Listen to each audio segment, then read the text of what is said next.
Oferecimento Valor, Centro de Soluções em Negócios Imobiliários.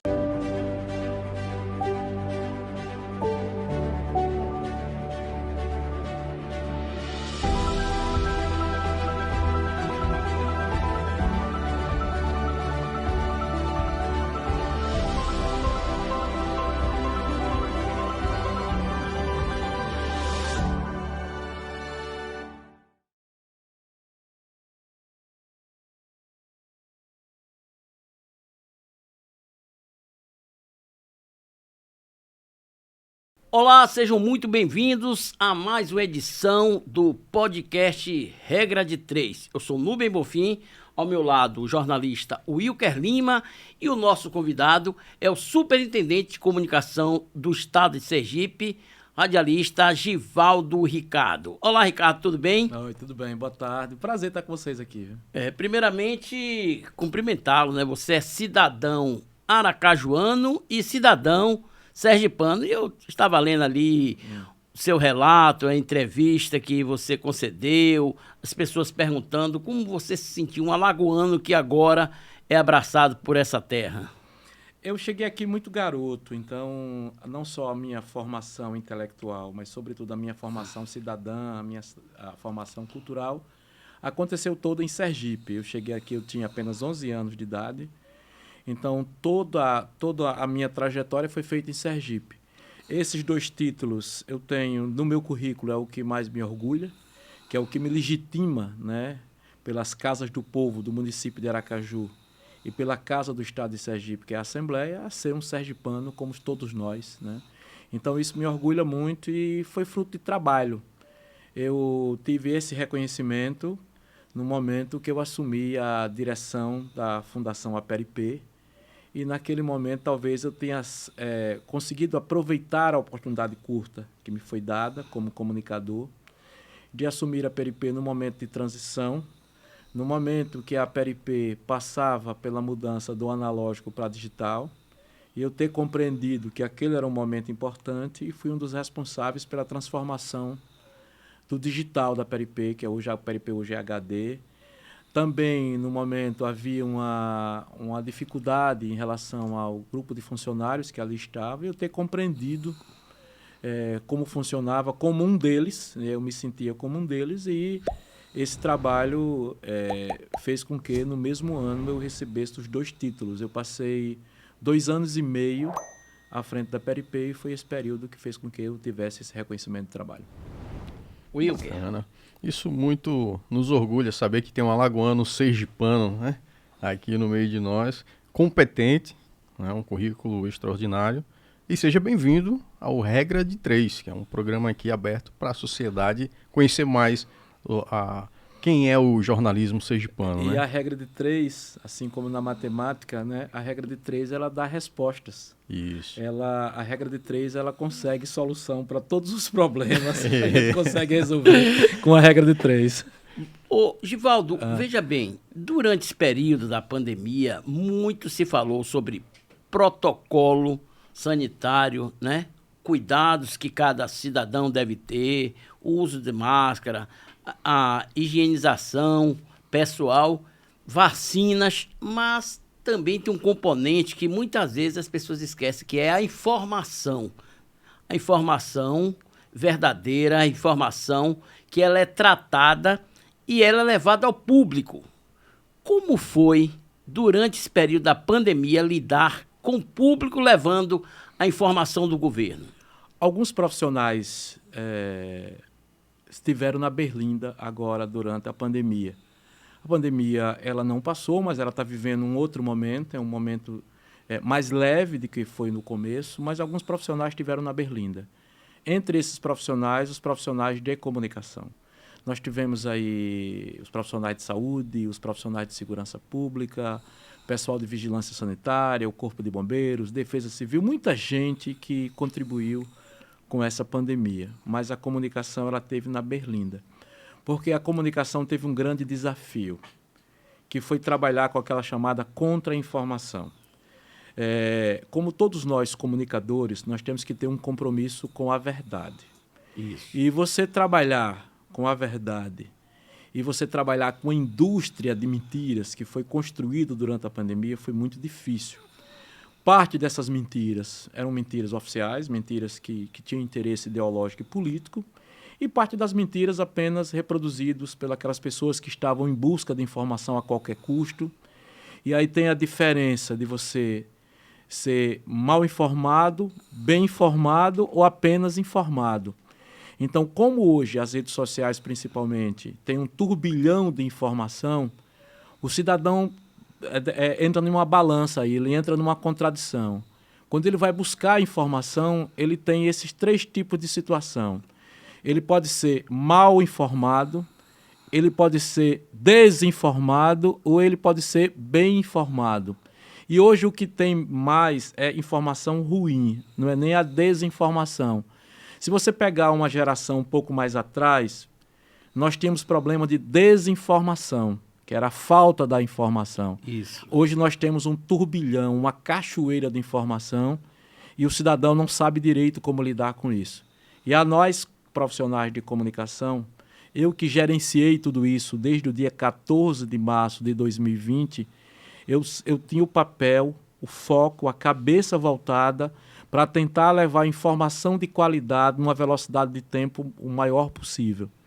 Isso nós também estivemos na rede social, que é o território mais complicado, mas usamos sobretudo a grande imprensa, a televisão, o rádio, e conseguimos abastecer, e vemos abastecendo a imprensa usando o material da própria rede social. Então, nunca as redes sociais do governo foi tão procurada. Nós temos hoje, Nubem, 150 mil sergipanos que seguem a rede oficial do governo do Estado. Parabéns pelo né? trabalho São que você 150 fez. mil. E continua fazendo à Nós frente da praticamente superintendência. triplicamos o número de pessoas que foram em busca de informação na rede social do governo. O governador passa da casa de 70 mil seguidores, a pessoa do governador. Então, nós procuramos frequentar as redes, qualificando a informação, mas também criamos um site, talvez essa tenha sido a grande sacada, que é um site de transparência, um site onde todos os dados oficiais, inclusive os dados financeiros, porque também houve fake news sobre repasses financeiros, sobre recursos financeiros. Esses fake news, obviamente, foram construídos, mas também houve fakes a respeito disso. O que é que nós fizemos? Facilitar a vida dos órgãos de fiscalização, facilitar a vida do cidadão com um site oficial, onde o cidadão pode diariamente ir lá e buscar a informação que ele precisa, seja sobre vacina, número de casos, quantidade de leitos ocupados, quantidade de profissionais que foram contratados, informações específicas sobre pandemia. Então, nós depositamos tudo em um só lugar. E as redes oficiais do governo, a gente difundindo aquilo que é mais rápido, a notícia do dia a dia. Além da atenção à imprensa, porque a imprensa nos demandava e nos demanda o tempo inteiro. Isso. E eu tenho uma pergunta sobre essa relação com a imprensa, com os jornalistas. Mas antes de formalizar essa, eu queria que o Givaldo, ele falasse aí o nome, o endereço aí do site de transparência, para que o público que nos assiste e está nos ouvindo, ele saiba onde procurar a informação oficial do governo, por favor. Além do site oficial da Secretaria de Saúde, www.ses.se.gov.br, nós criamos o que a gente pode chamar de hot site, Certo. que é o www.todosquantocorona.net.br. Esse site está disponível desde o início da pandemia, com todos os números, e todos os dias esse site é atualizado. Ele virou uma fonte oficial, inclusive dos órgãos fiscalizadores, porque ele foi muito importante no momento que a saúde foi avaliada sob transparência, né? Tem aquelas avaliações dos próprios tribunais e avaliações das entidades, das ONGs que fazem aquelas avaliações, como a Transparência Brasil, e Sergipe sempre esteve no topo da transparência, e nós acreditamos que um dos responsáveis por isso foram os profissionais de comunicação que hoje compõem o governo. Perfeito. E a relação da imprensa sergipana com o governo? Tem aquela parte do jornalismo que são pagos por oposição, a gente sabe disso, que tenta prejudicar a informação e traz a desinformação para a sociedade, né? Eu costumo dizer que o pessoal chama Insta News, Uhum. né, que é aquela mensagem instantânea, mas ela tem que vir com propriedade, qualidade e responsabilidade. Muitos fazem com responsabilidade da imprensa sergipana, mas tem aquela pequena parcela que trabalha no obscuro, infelizmente, em todo o país tem isso, o Sergipe não seria diferente. Mas a relação da grande massa com o governo está sendo boa? Como você avalia essa relação governo-imprensa? Primeiro lembrando que do lado de cá também tem Tem um imprensa, jornalista. Eu isso. sou um jornalista, sou radialista e eu trabalho também com um grupo de comunicadores, né? Então a gente lembrar que o que existe é um balcão, apenas isso. Um está de um lado, outros estão do outro lado, mas todos nós temos o mesmo objetivo. Então nós não tivemos problema nenhum com a imprensa, muito pelo contrário. A imprensa sergipana, ela foi muito correta e tem sido muito correta, fez um trabalho fantástico agora durante a pandemia. Obviamente que existem as pessoas mais ligadas à ideologia. O que nos atrapalhou muito não é a questão de órgãos de imprensa. Os órgãos de imprensa têm sido corretos. O que nos atrapalhou mesmo não foi nem a política, porque a política, nós sabemos que ela existe, que ela é um instrumento importante da democracia. Isso. A democracia pode não ser o mais perfeito, mas a democracia é o melhor sistema de se viver. Não conheço nada melhor que a democracia, com todas as suas contradições. Então, isso não foi um problema. O problema mais é a ideologia, que aí você constrói através de posicionamentos políticos, ideológicos, ou através de posicionamentos religiosos, seja lá o que for, como cada um constrói a sua forma de pensar. Mas a imprensa não. A imprensa teve e está tendo um trabalho extremamente importante. A imprensa consumiu essa informação que estava disponível, com as suas críticas, com os seus posicionamentos, com a sua cobrança, que é típico da imprensa, é natural. E num país democrático, não existe país democrático sem liberdade de imprensa. Verdade. Não adianta você querer impor aquilo que você pensa ou aquilo que você quer que seja a sua verdade, né? A liberdade de imprensa é primordial.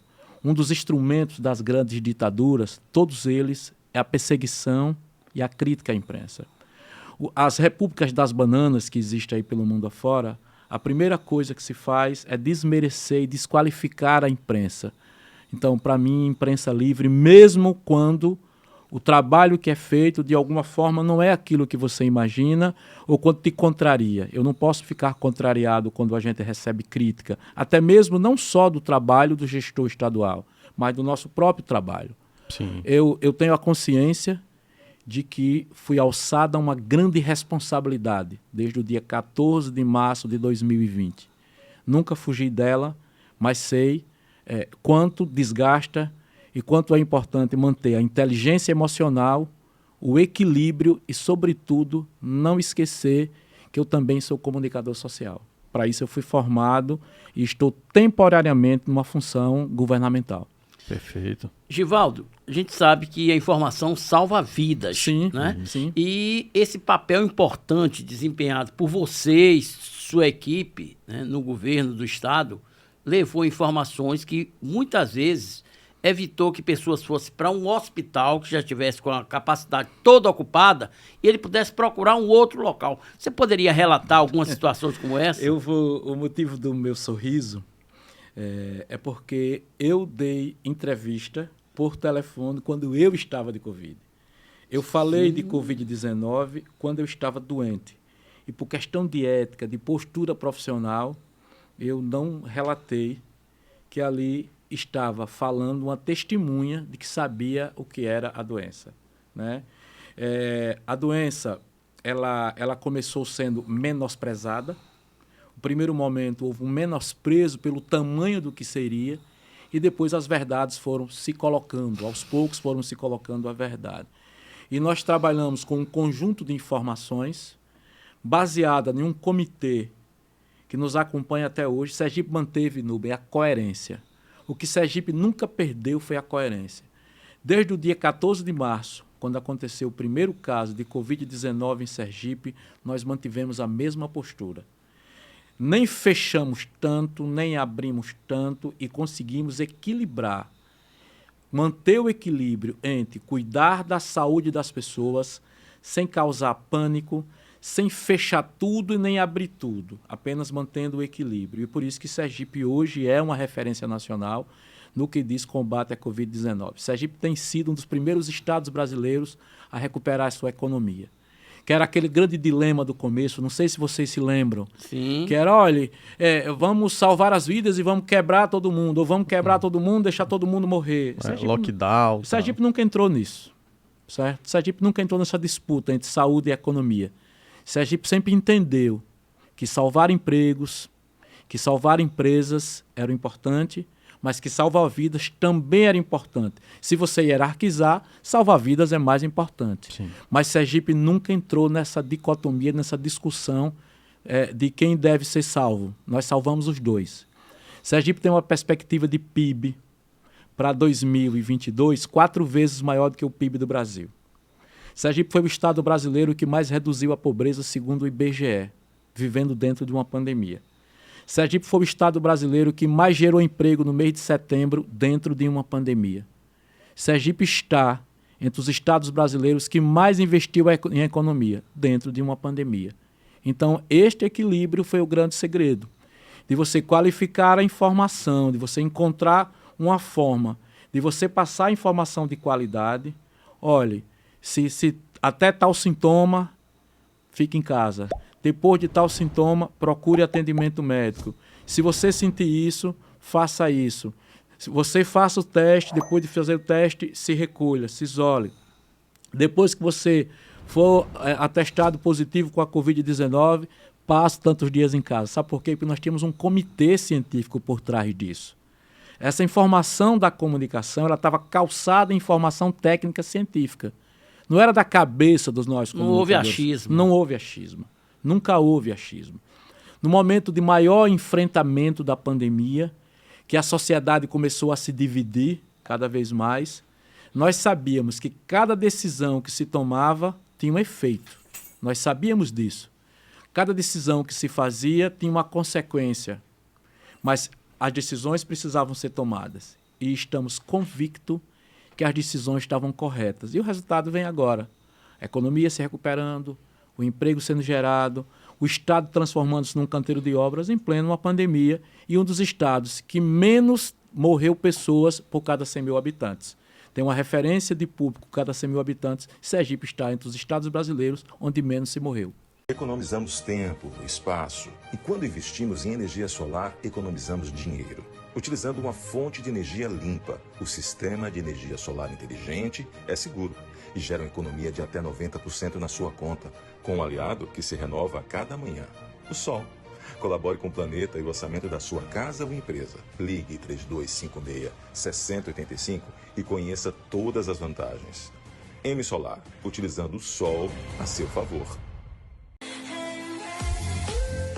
Com mais de 20 anos no mercado, a Intercel proporciona credibilidade e confiança. Agora, com nova loja na Avenida Hermes Fontes, 163, São José. Ampliou ainda mais seus serviços e produtos, garantindo muita diversidade. Venha também fazer parte da nossa família. Intercel, riqueza em qualidade e tecnologia para você.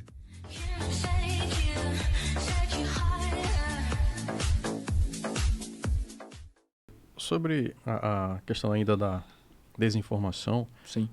Eu tenho um site, o ensergipe.com, que quando a gente quer uma informação realmente robusta, com dados concretos, sobre a pandemia, né, que é o maior gargalo hoje no país, eu vou lá nesse Todos Contra a Covid. Certo. E lá busco os dados reais da secretaria que eu desejo. Parabéns. Que no caso é a Secretaria de Saúde, e replico no meu site, né? Eu só quero salientar a todos os profissionais que façam o mesmo. Não vá para a parte do fake news, achando que vai prejudicar o governo X, Y, A. Não, tem que trabalhar dentro da verdade. Na verdade, quando há essa conjugação de esforços, né? Imprensa, sociedade, Isso. o governo, todos se abraçam, aí a gente tem esse resultado, né, Givaldo? Porque tem aí... Rapidinho, Givaldo. Por não. Por que eu fiz essa intro assim? Porque ontem morreu, na rua onde eu moro, um vizinho muito querido meu. Sim. Né, conhecido há mais de 10 anos. Passava todas as noites e ficava na porta dele conversando com ele altas horas. E ontem eu saí na porta e vi um aglomerado de gente na porta dele. Eu falei, ué, fui lá saber. A esposa dele chorando, tudo. O que foi? Um acidente e tal. Não, ele faleceu. De quê? Covid. Bom. Por que ele morreu? Ele não quis tomar a vacina. Não quis? Não, por quê? Porque ele ficava muito no WhatsApp e aí diziam, não toma, prejudica. E nisso ele não tomou. Nem a primeira, nem a segunda, nem a terceira dose. 52 anos, foi embora. Por causa da desinformação. Hoje, mais de 90% das pessoas que estão internadas nos hospitais de Sergipe, elas ou não tomaram a vacinação ou tomaram não completaram o ciclo vacinal. Ciclo, né? Esse é um dado muito difícil da gente dizer. Essas pessoas estão internadas hoje. Obviamente que pode dar tempo de se arrepender, essas pessoas podem se recuperar, mas o agravamento, sem dúvida nenhuma, foi em virtude de não tomar a vacina. E quase todos eles não são frutos, Wilker, da desinformação. É isso que eu estou tentando separar aqui, mas da má informação. Da má informação. Em algum momento, ser desinformado é melhor do que ser mal informado, né? Nós estamos vivendo um outro momento da comunicação, em que praticamente não há desinformação, há a má informação, é a qualidade daquilo. Do conteúdo. Você negar dados científicos, Sim, né? sim, Você sim. ignorar Sim. o que está acontecendo, Isso. o que tem um comitê que estuda, debate. Deixa eu dizer e aqui uma esclarece. brincadeira, que é típico do podcast, como nós estamos fazendo aqui. Sim. Eu vi uma postagem nas redes sociais, no auge da pandemia, que é uma pessoa dizendo e argumentando muito bem, que eu sei que é engraçado dizer isso, mas era uma postagem que mostrava a pessoa usando um maçarico. Daqueles maçaricos que se usam em oficina mecânica. Sim. E dizendo que se a pessoa usasse aquele maçarico para passar em volta do corpo, né, ela não pegava Covid. Até aí tá tudo bem. O cara postou tal. A questão é a quantidade de visualizações que tinha. Passava na época de 2 milhões de visualizações. Já imaginou? Então, significa que mais de 2 milhões na época, talvez essa postagem já tenha desaparecido. Mas o cara mostrava, e ele ainda dizia que a medicina não reconhecia aquele tipo de tratamento preventivo porque os médicos estavam ganhando uma comissão para dizer que as pessoas estavam com Covid, que os governos estavam ganhando por pessoa que morria. Você imagine, Nubem, você desqualificar uma informação dessa. Houve uns comentários muito fortes disso, principalmente de uma ala ligado aí a movimentos ideológicos, que dizia o seguinte: os governos estaduais, eles recebem um valor por cada pessoa que morre. Ou seja, quanto mais morre gente de Covid, mais vem dinheiro. E como é que você vai desmanchar isso? Primeiro você tem que estar emocionalmente muito bem para você dizer, meu Deus, me dá força para eu responder. Ponto de equilíbrio. Trabalhar o emocional. Sim. Como é que você vai trabalhar isso? E quando você olha um negócio desse, tem 2 milhões de pessoas que já viram isso. Ou seja, a pessoa recebe, acha bacana, manda para outro, que manda para outro, que manda para outro. Nubem, eu assisti um programa de televisão dos mais famosos aí do país, em que um médico renomado dizia que estava gente morrendo com doenças do fígado, porque estava tomando remédio que dizia que era remédio natural e que emagrecia. E aquele medicamento estava atingindo o fígado das pessoas. E aquilo estava causando uma reação em cadeia, porque um tomava, que passava para um, que passava para outro, que passava para outro, e aí muita gente adoecendo do fígado. Porque a pessoa quer emagrecer, e ao invés de fazer o óbvio, qual é o óbvio? Atividade física. Olha, nenhum de nós aqui tem especialidade em nada que provoque emagrecimento, mas tem umas certas lógicas aí.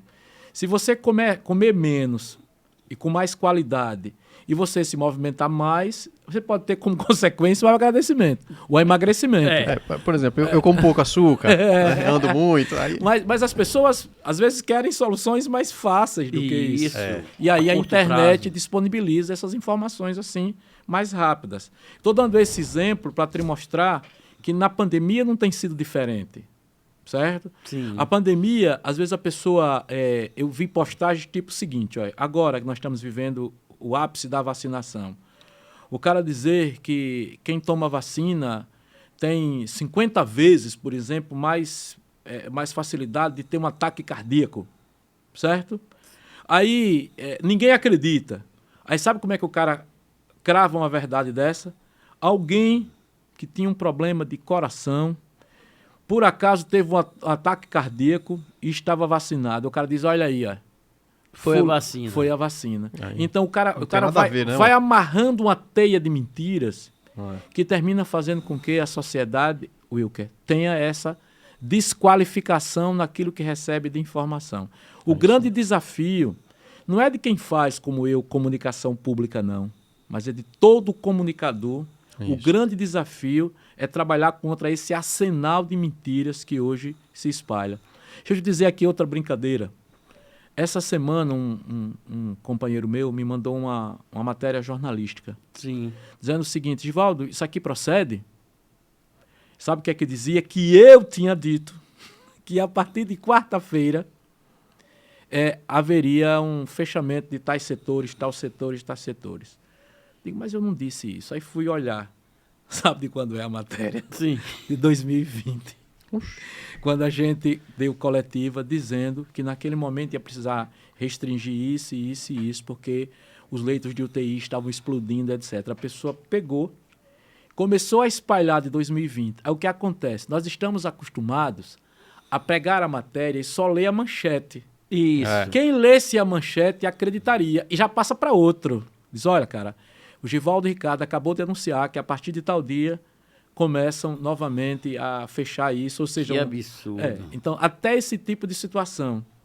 Aí, quando a gente tem um amigo que manda pra gente, rapidamente a gente consegue desmentir. Mas, às vezes, a gente vai tomar conhecimento quando isso já explodiu. Para contornar é mais Já está difícil. circulando É aquela, na rede há aquela muito teoria tempo. das penas de ganso, que você pega um balaio, um cesto cheio de pena de ganso e joga para cima, e aí as penas se espalham. Você não sabe onde é que vai parar. É verdade. Você não tem. Você começa a juntar as penas, mas alguma pena vai escapar em algum lugar. Você não tem o controle Não total. tem o controle total. Não tem. O que pode ter acontecido com esse seu vizinho é ter sido vítima de um conjunto de informações como essas.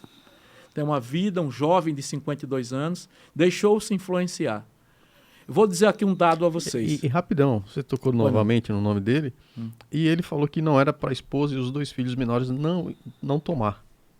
E você, Ela revelou ontem. Eu disse, você não termina faça influenciando outras pessoas. isso, né? Ou seja, ele morreu da Covid porque ele trabalhava na Bahia, pegava a moto dele, vendia picolé. Então ele tinha contato com a muita sociedade, gente, né? Com muita gente e voltava para casa à noite. Mas ela se vacinou, mas os filhos... Então ela está pronta para ir se vacinar, fazer o ciclo dela. Que Deus ilumine a cabeça dela, que ela vá se vacinar. Porque tem um gráfico, é desse gráfico que eu ia falar.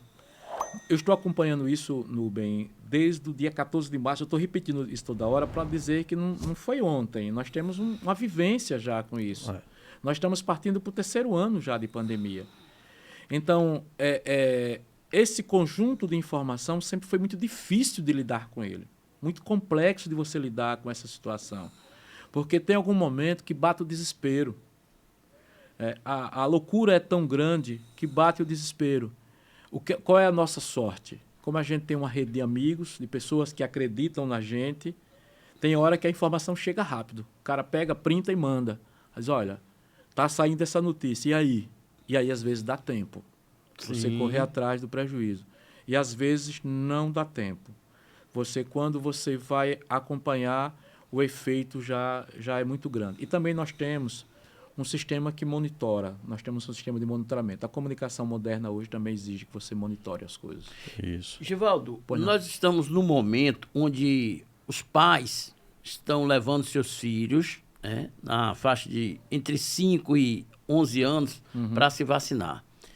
E alguns pais, ou mãe, ou próprio pai, na família se divide. Como é lidar com essa situação onde o filho não toma vacina porque o pai não autoriza? Inclusive, teve um caso que a mãe entrou na justiça, conseguiu um mandato de segurança para que pudesse levar o filho para se vacinar, porque o pai não queria.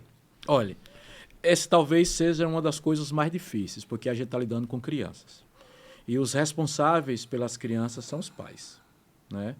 É você que define matricular a sua criança na escola, é você que define o pediatra da sua criança, você é o responsável por isso. Então, para o braço do Estado entrar nisso, realmente é uma discussão complexa.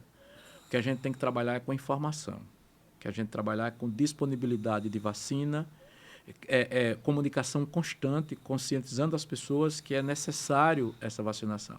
Eu já vacinei o meu. O meu estava numa ansiedade tão grande que no dia da vacina foi ele que pegou no braço da mãe para levar para o posto de saúde para se vacinar. Ele esqueceu até que aquela cutucadinha, a criança teme aquela cutucadinha. Sim. Né? E quando eu perguntei a ele se tinha doído, ele me respondeu que não doeu absolutamente nada, e a mãe que estava com ele no momento disse que ele só se preocupou em tirar a foto. Ele não se preocupou se tinha uma agulhinha entrando no braço dele, ele só queria fazer a foto. Não teve reação absolutamente nenhuma, veio para casa tranquilo. E ele se vacina. Tem uma coisa interessante nessa discussão da Covid, que as pessoas colocam algumas discussões como se elas fossem novas. O SUS brasileiro, o Sistema Único de Saúde brasileiro, ele vacina os brasileiros há quase 50 anos. Nubem, acho que cada um de nós aqui, nós somos de gerações talvez um pouquinho diferentes, e lembra que nós nos vacinamos quando éramos crianças. Sim. Lá na escola, os vacinadores iam e tinha uma pistolinha, não sei se você lembra. Lembro. A gente se vacinava com uma pistolinha. Até hoje tem marca. Tem a aqui no marca, Brasil. é verdade. Uma pistolinha. Doía que só. Doía um pouco. Hoje não dói mais não, mas doía um pouco. E nós nos vacinamos desde que nós somos crianças. Nós temos hoje, talvez, o sistema mais organizado de vacinação do mundo, responsável pelas maiores campanhas de vacinação que o mundo já viu. Vacinar contra a Covid não foi um desafio novo do ponto de vista da técnica, dos profissionais, da dinâmica, da logística. O desafio novo é o conteúdo ideológico disso. Mas nós nos vacinamos. Se você pegar a lista de vacina que você já tomou, Sim. de tétano, de sarampo, de difteria, tudo isso. Ou seja, as pessoas às vezes acham, essa vacina eu não conheço, mas a gente não conhecia. Era. Essa vacina que tem hoje é fruto do pensamento de homens e mulheres inteligentes desse país que dedicaram a vida a pesquisar, a estudar em tempo recorde, no Brasil e no mundo, a estudar numa hora de uma emergência mundial. Não é uma questão que nós tivemos tempo para fazer um planejamento de uma década para encontrar uma vacina, não. Tem que ser para agora. Olha, a diferença que nós temos hoje de número de óbitos por cada 100 mil habitantes, do número de óbitos que nós tínhamos na época que não tinha vacina, é algo assim alarmante, Nubem. A diferença é muito grande. A vacina está mantendo as pessoas vivas. E o que nós temos é essa vacina que aí está. Nós não temos um plano B. Nós poderemos ter um plano B mais na frente. Os nossos pesquisadores, os nossos cientistas, as nossas universidades vão continuar pesquisando. E quem sabe mais na frente, por exemplo, a gente descobre um medicamento. Sim. A pessoa adoece de Covid, vai na farmácia ou procura o seu médico, o seu médico passa a receita médica, você vai na farmácia e compra o remédio. Por enquanto, nós não temos isso, porque não houve tempo para desenvolver esse medicamento. Então, a vacina, ela é o que temos para hoje. É o que nós temos, é o que aí está. E é isso que está salvando as pessoas. Nós chegamos a perder em Sergipe, eu não estou falando de Europa nem de Estados Unidos, não. Nós chegamos a perder 30 sergipanos por dia. Se você multiplicar isso de domingo a domingo, certo? Você tem uma média de... É só você multiplicar 8 vezes 3. A nossa matemáticazinha diz que 8 vezes 3 é 24. Isso. 240 pessoas. Então você imagine ao ponto que nós chegamos. É como se caísse um avião por semana no estado de Sergipe. Se você for buscar os dados de São Paulo, eu não quero nem fazer essa comparação. São Paulo, Amazônia, que foi onde morreu muita gente. Tal. Isso foi caindo, Nubem, foi caindo. Nós tínhamos, até alguns meses atrás, nós passamos 10 dias sem um óbito. 10 dias com 0 óbito. Agora, com essa nova onda da Ômicron, subiu um pouquinho. Nós subimos a média um pouquinho do número de óbitos, mas nunca do tamanho que já foi do passado, porque não tinha vacina. A vacina está começando a superar isso. Nós estamos superando isso com muito trabalho, com muita dedicação, mas, sobretudo, também com o uso da vacina. Givaldo, o nosso tempo está chegando ao final. Eu quero saber se tem vacina contra fake news. E qual foi o imunizante que vocês utilizaram lá na Superintendência de Comunicação? Revela pra gente aí. Vacina contra fake news é jornalismo de qualidade. Boa. Jornalismo raiz, aquele jornalismo que nós aprendemos lá na universidade. Isso. Que diz que tem que checar as fontes, que você tem que receber uma informação e tem que checá-la, desconfiar da informação e você só divulgá-la quando você tiver certeza que ela é verdade. Você não pode ter pressa, a não ser que você tenha informação segura. Mas a vacina contra fake news é não ser papa-like. É você que tem a sua rede social, é você esquecer esse negócio de ser papa-like. Você tem que trabalhar com a verdade. E a sociedade, como é que pode contribuir? Receber uma informação, qual é a fonte dessa informação? Sim. Qual é a fonte? Isso. Eu só vou divulgar se for uma fonte conhecida, uma fonte comprovada, porque todos nós podemos contribuir. Jornalistas e não jornalistas podemos contribuir com a não disseminação da fake news. Para nós, que somos comunicação oficial, é trabalhar dioturnamente em busca da verdade, disponibilizar a informação de qualidade e combater a informação que não tem qualidade, com coragem, desagradando em algum momento, não entrando na onda de ideologia e nem da política, principalmente da política ideológica, e quando se mistura os dois, aí piora, focado e sabendo qual é a missão. A missão é informação de qualidade. Perfeito. Givaldo, queria agradecer muito a sua participação, dizer a você que o Regra de 3, o R3Cast está aqui aberto para que você possa vir aqui trazer informações do governo, também aberto ao governador Belivaldo Chagas. Agradecer ao colega Wilker Lima pela participação e dizer que a boa comunicação, ela salva vidas e Sergipe é um exemplo disso. Parabéns a você e toda a sua equipe. Disponha. Nós sabemos que isso, muito além de uma função pública, é uma missão. E nós aceitamos a missão até quando ela durar. E, por coincidência, foi no momento mais difícil da história recente do nosso Estado. Wilker, o que é que os nossos seguidores devem fazer? Curta, comente para que a gente possa produzir mais conteúdo de qualidade e informação verdadeira para você e para toda a sua família. Um grande abraço a todos e nós voltaremos com o Regra de 3. Tchau. Tchau.